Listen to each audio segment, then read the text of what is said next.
Hey guys, Tyler Hooks here with Tekno RC, and this is the next installment of our beginner video series, and we're going to show you how we set the ride height on our electric and nitro cars. So when you're setting the ride height on an electric or a nitro car, you want to get it as race ready as you possibly can. So with my e-buggy right here, I've got the battery in it, the body's on it, everything's ready to go.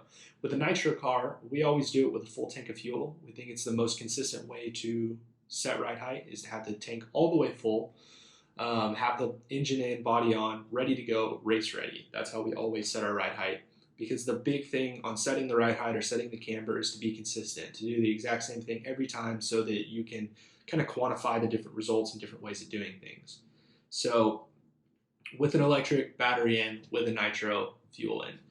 So there's a couple of different ways that you can do this. Some people like to drop the cars. Some people like to just move the suspension back and forth. I like to just move the suspension back and forth. Someone like Jared Tebow likes to drop the car.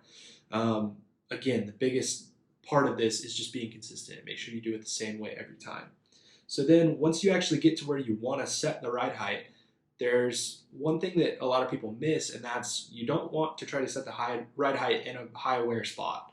So when you're looking at the rear of the car, you want to make sure you try to set the ride height right in front of your C-block, because back here is a high wear area where, as the chassis wears out, you're not going to get a consistent ride height reading. So somewhere up here is a little bit better.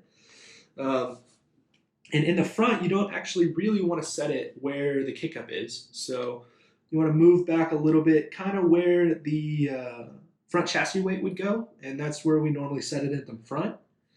And on our 2.0 nitro and electric buggies, kind of the magic spot that we found is 23 millimeters off the ground in the front.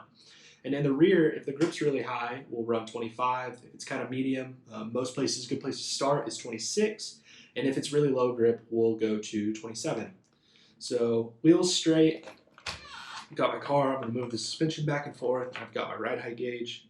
Again, it's not super important which ride height gauge you use. They're all pretty close. So maybe just a fraction low. I changed my shock O-rings recently, and if you haven't changed your shock O-rings recently, or you can't remember the last time that you changed them, it's probably a good time to change them. You want to have smooth suspension. So check that right at 23. Move it to 26 for the track I'm going to next. Move it under there to check the rear.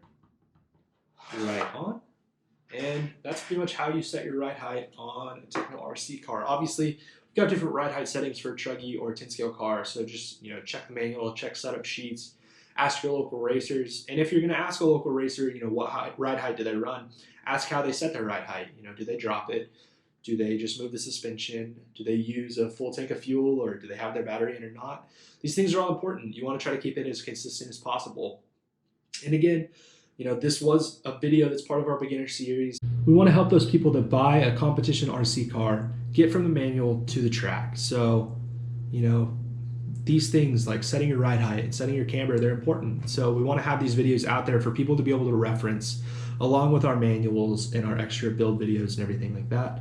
So again, as always, if you have any questions, hit us up on our social media accounts or hit us up on the contact us on our website.